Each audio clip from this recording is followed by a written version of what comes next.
양영태 TV의 양영태입니다.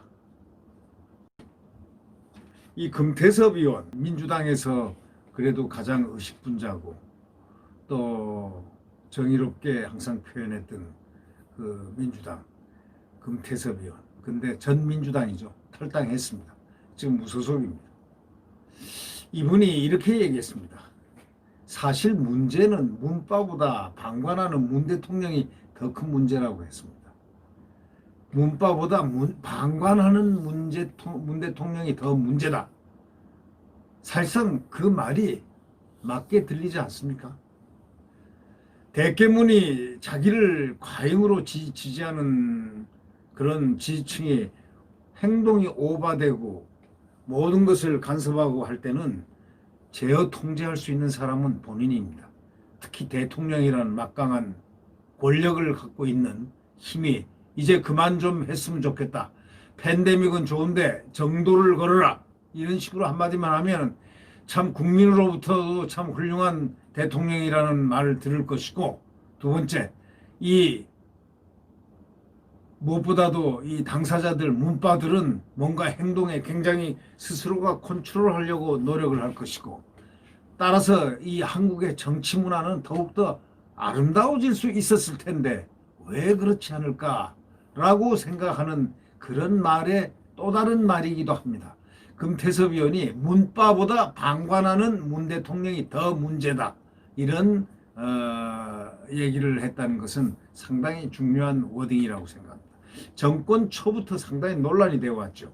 문 대통령 열성 지지층, 이른바 문바들. 이 문바들에 대해서 진보 지식인들이 굉장히 비판이 점고하고 있습니다. 점점 더 커지고 있습니다.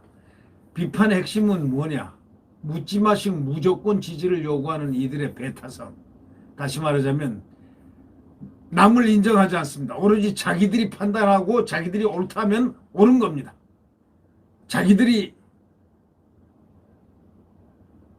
옳다고 하면은 어떠한 나쁜 것이라도 옳은 게 될 수밖에 없는 겁니다. 윤석열을 사정없이 때리고 욕하고 하는 그들의 모습, 또 그들의 눈에 조금만 나면 아주 반 죽여놓을 정도로 그 흉폭한 언어를 사용해서 집단 린치를 가하는 그런 정도의 문자 폭탄이라든가 댓글, 온라인상에서 신상털이, 이런 짓을 서슴지 않고 하는 불법적인 일이죠. 서슴지 않고 하는 것은 권력의 뒷배경이 있기 때문이죠. 그게 집단의식이라면, 그게 좋지 않다면 그건 테러리스트 아닙니까? 테러리스트는 국가가 제어 통제를 해줘야 없어지는 법인데 국가가 방치를 하고 있다. 뭐 이렇게도 볼 수 있겠죠. 문재인 대통령이 직접 영입했다는 그 조응천 더불어민주당 의원도 지금 현 정부의 그 검찰개혁 방안에 대해서 다른 의견을 냈다는 이유로 이 대깨문들로부터 거친 욕설을 듣는 것이 지금 여권 현실입니다. 이 전도 유망했던 초선인으로 폭넓은 지지를 받다가 한 번 각을 세웠다는 이유로 쫓기듯 당을 나왔던 인사도 있습니다. 바로 그 금태섭 의원 아닙니까? 문 대통령 열성 지지자들로 인한 여권 내 불똥이 결국 대통령이 방관하고 있기 때문이라는 그런 지적을 지금 하고 있습니다. 누가요? 금태섭 의원이요. 그분은 너무 많이 당했기 때문에 그 내용을 잘 아마 몸과 피부로 다 느낄 겁니다. 이 금전 의원은 주간조선하고 인터뷰를 했는데 이렇게 얘기를 했습니다. 이 정도로 정치가 편가르기로 나뉘어지고 적대감이 높아지면 대통령이 나서가지고 말을 해줘야 하는데, 대통령이 취임할 때 지지하지 않는 국민들도 이끌어가겠다고 해놓고 지금까지 한 번도 이러면 안 된다고 말한 적이 없는 분이다. 결국은 그게 큰 영향을 미치는 것이다. 이렇게 비판을 했습니다. 그는 탈당 후에 고민 끝에 최근에 서울시장 선거 출마 선언을 했습니다. 거대 정당 사이에서 사실상 홀로 싸우고 있는 겁니다. 최근 금전 의원에 대한 지지 선언을 한 진중권 전 동양대 교수가 그의 유일한 우군이라면 우군입니다. 솔직히 제 마음으로는 저도 금태섭 의원을 지지해주고 싶은 마음이 생겼습니다. 원래부터 참 공수처 발언 이 조국 청문회 할 때부터 이 조국 청문회 할 때부터 조국에게 날카로운 질문을 하는데 그 기억에 남는 게 있습니다. 법무장관 후보자인 조국 씨한테 질문합니다. 그의 은사입니다, 원래가. 은사는 아니고 이 논문 지도 교수입니다. 은사는 그에게 배우는 사람은 아닙니다. 조국이가 나중에 들어왔기 때문에 교수로 들어왔기 때문에 논문만 지도 교수한 사람입니다. 네. 후보자는 공감 능력이 전혀 없다고 들었는데 공감 능력이 있다고 생각하십니까? 하고 질문했습니다. 그러니까 조국이가 당황하면서 그 모습은 제가 기억하고 있습니다. 가만히 있더군요. 그 공감 능력. 그거에 대한 질문, 두 가지 질문을 했는데 그 질문이 아주 뼈아픈 질문이에요. 공감 능력이 전혀 없다는 얘기입니다. 그것을 질문하면서 세차게 몰아갔던 민주당 의원으로서 금태섭 의원의 그 태도를 보고 그 사람은 가치가 정의로운 데 있구나라는 느낌을 받았습니다. 네. 근데 이분이 사실상 그 문바들 때문에 당을 나오게 된 건데 그는 이렇게 얘기합니다. 정치에 몰입하다 보면은 상대방이 밉고 욕하고도 쉽고 이건 본성에 가까운 건데 그럴 때 리더가 앞에 나서가지고 이야기를 해야 되는데 우리를 지지한 건 고맙지만 지금 상대방이라고 하더라도 함께 머리를 맞대고 방법을 찾아야 하는데 그들은 경쟁자이지 적이 아니다라고 해야 한다. 이렇게 말을 합니다. 그런데 지금은 정치 지도자들이 양념이다니 뭐 에너지원이다 이러면서 부추기고 있으니 진짜 문제는 이른바 문바가 아니라 그걸 부추겨서 정치적 이득을 챙기려는 사람들 그 정치인들 아니냐 하고 그렇게 얘기를 합니다. 맞지 않습니까? 자 보십시오. 이 대통령만 해도 문바들에 대해서 그 강한 지지자들에 대해서 좀 문제가 있었기 때문에 기자들이 질문했지 않습니까? 그러니까 그건 양념이라고 얘기했습니다. 또 에너지원이라고 또 누가 했겠습니까? 에너지원 이낙연이가 했습니다. 그러니 지지율이 떨어질 수밖에요. 네. 그래 오히려 부추기는 거죠. 아니면 영합을 하든지 영합하는 거죠.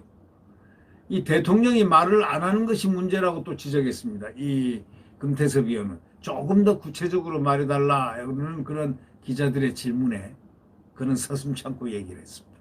문 대통령에게 실망한 점 크게 두 가지라고 그랬습니다. 앞서 말한 대로 국민들 사이에 편가르기가 극심해졌는데 거기에 대해서 한 말씀도 안 한다 이런 얘기입니다. 오히려 용인하고 부추기는 발언을 했다는 겁니다. 첫째. 편가르기가 극심해질 때 편가르기 이걸 갖다가 전혀 제어 통제하지 않고 오히려 용인하고 부추기는 발언을 했다는 겁니다. 아까 그 양념 발언 있지 않습니까? 이 양념 발언은 결국 문재인 대통령이 회복할 수 없는 용어입니다. 앞으로 그가 대통령의 권력에 왕자 권력에 계속적으로 있다면 모르지만 그렇지 않고서는 민간인으로 돌아가면 항상 이 말은 뒤따를 겁니다. 무슨 말이냐? 양념이라는 말이죠. 소위 부추겼다는 발언을 했다는 이 금태섭 의원의 그 표현이 그겁니다. 또 하나는 문 대통령이 두 가지가 결함이라고 그랬는데 하나는 실망했다는 점이죠. 결함이라기보다 문 대통령에게 금태섭 의원이 실망한 두 번째 점은 도대체가 소통이 없다는 겁니다. 기자회견도 안 할 뿐더러 민주당 의원들과 무슨 소통도 안 되고 지난해 1년 내내 법무부 장관하고 검찰총장이 싸웠는데 이 문제를 놓고도 당 지도부와 허심탄회하게 이야기를 해봤는지 도대체 모르겠다는 겁니다. 지도부가 대통령에게 아니다 또는 이래야 한다 이렇게 말할 수 있는지도 알 수 없고요. 아주 둘이가 다 똑같다는 겁니다. 당이나 대통령이나 똑같다는 거죠. 서로 이 문제를 놓고 뭐 허심탄회하게 얘기를 해봤는지 모르겠다는 거죠.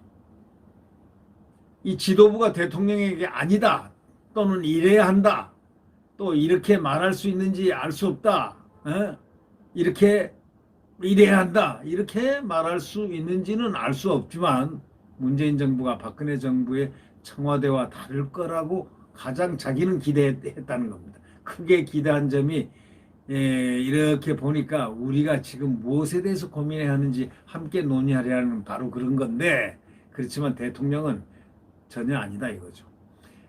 법무부 장관과 검찰총장의 충돌에 대해서도 우리는 절차적 정당성이 중요하다. 법무부에서 정해지면 집행한다. 그 말만 했지 도대체가 무슨 정치라는 게 거기에 어디가 있는가 소통이 어디 있는 거냐고 따지고 있습니다. 이거는 지금 이 따지고 불평불만하고 하는 거는 불평불만이 아니죠. 아주 정당한 평가를 하는 거죠. 이거는 금태섭 위원의 말입니다. 그래서 기자가 조국 전 법무장관 청문회 때 여당과 나를 세우면서 금전위원회에 대한 공격이 본격화됐는데 왜 조 전 장관을 비판했습니까? 하고 질문했어요. 여기에 이제 답이 나옵니다. 조국 전 장관은 개인적으로 가까웠습니다. 대학이 아니고 대학원의 지도교수였고 이분이 박사과정 할 때 지도교수였다는 겁니다. 그렇지만 정치를 하려면 공적인 마인드가 있어야 하고 공은 공이고 사는 사 아닙니까? 박원순 전 서울시장 사건 관련해서도 민주당 의원이 피해자의 움직임을 미리 알려주어 문제가 된 거 아니냐 이거야. 피해자의 움직임을 미리 알려줘가지고. 이 공과 사를 전혀 구분하지 못하는 겁니다. 과연 우리가 뭘 위해 정치를 하는가? 그럴 거면 공적인 영역에서 활동해서는 안 된다 생각한다. 이렇게 얘기합니다. 그걸 가지고 의리를 안 지켰다니 무슨 뭐 배신한다니 이렇게 생각해서 되겠느냐고 항변합니다. 네.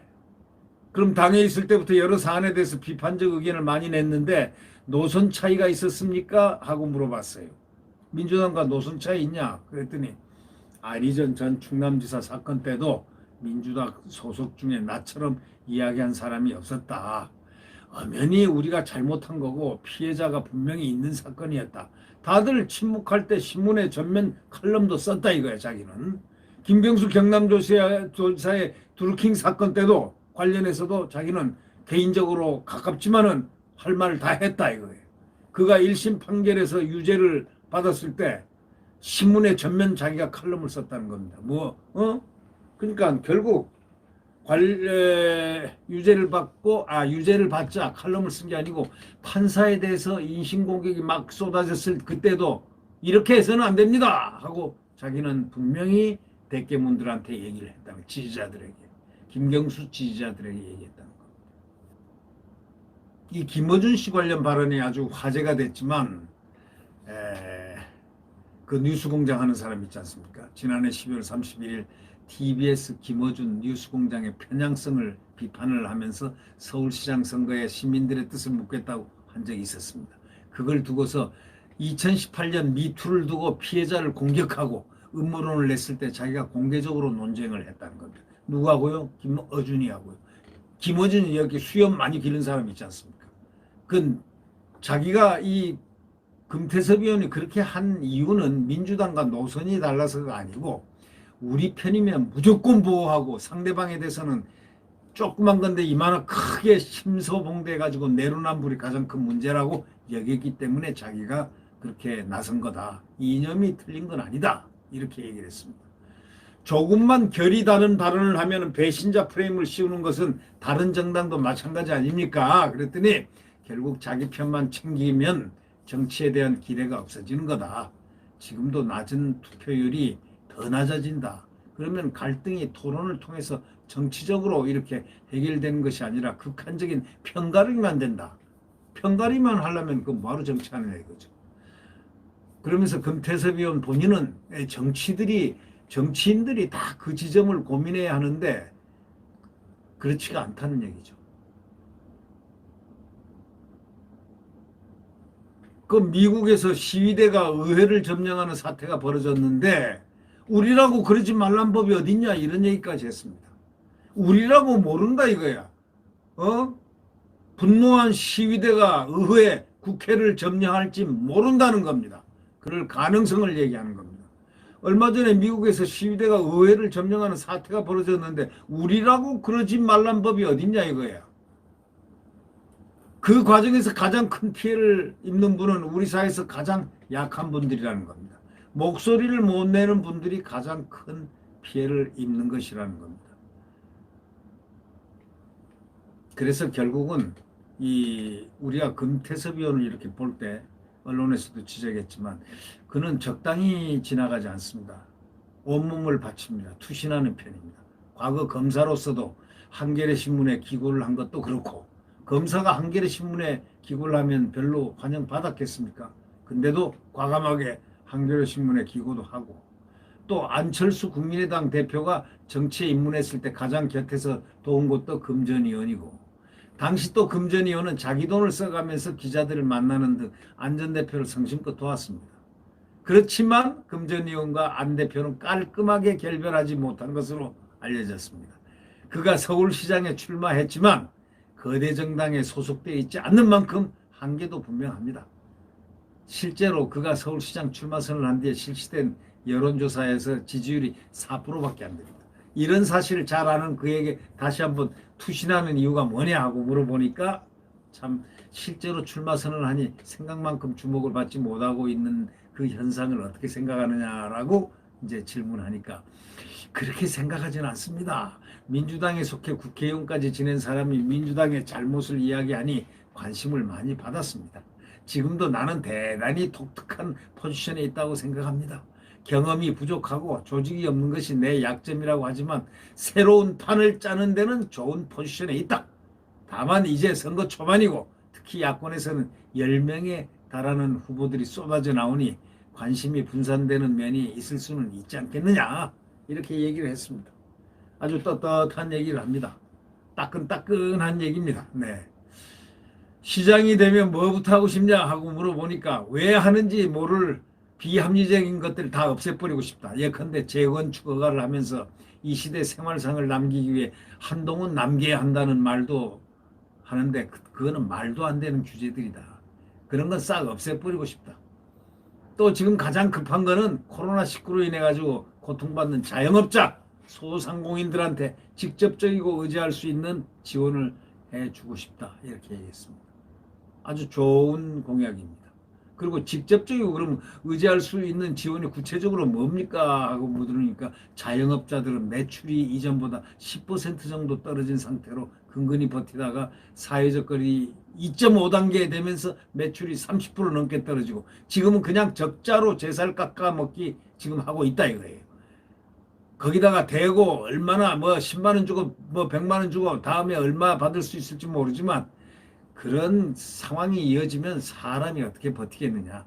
지금이야 어렵지만 이렇게 지원받아서 버티다 보면 풀리겠지. 안심하게 해줘야 되는데 그렇지는 못하다 이거죠. 식당 하는 분들이 매출이 30%가 떨어졌는데 몇십만 원, 몇백만 원 주면 그 다음 달은 어떻게 하라는 거냐. 임대료 50%에 해당하는 금액 또는 떨어진 매출의 일정 부분을 지원해주는 방식으로 가야 하는 거다. 이렇게 얘기합니다. 지금 잘 버티고 있는 독일이나 캐나다 그런 기준으로 자영업자들을 지원을 해야 되는 거다. 이렇게 얘기합니다. 이거는 국가적으로 필요하지만 지자체 단위로해서 해야 한다고 봅니다. 이렇게 얘기했습니다. 결국 이제 이 금태섭 의원 같은 분은 제가 생각할 때 그렇습니다. 이 문바보다 방관하는 문 대통령이 더 큰 문제라고 한 이분의 말에서 한국 전체의 기본적인 프레임을 바꿀 수 있는 사람이 금 전 대통령의 이런 밝은 생각, 맑은 생각이 있어야 되지 않겠느냐 하는 그런 생각을 해봅니다. 저는 금태섭을 개인적으로 전혀 모릅니다. 그러나 항상 금태섭 의원의 바른 말을 환호했습니다. 그래서 방송에 항상 했습니다. 금태섭 의원한테서 연락도 없었습니다. 저도 연락 안 했습니다. 알려면 알 수 있는 채널이 있습니다. 함에도 불구하고 전혀 그럼에도 불구하고 금태섭 의원의 말은 민주당에 있을 때 여당 의원으로서 참 해서는 또 혼나겠구나 하는 아슬아슬한 말들을 지속적으로 자기가 갖고 있는, 정말 국민이면 누구나가 하고 싶어하는 그런 얘기를 금태섭 의원은 서슴지 않고 했다는 그 사실을 저는 참 좋아했습니다. 정말 제가 지원 요청이라도 오면 제가 서울시장 지원 요청 해주고 싶을 정도고, 아주 깨끗하고 맑은 사람, 이런 정치인이 정치를 해야 되지 않겠냐라고 저는 생각합니다. 네. 구독 버튼과 엄지를 눌러주시면 감사하겠습니다. 안녕히 계십시오.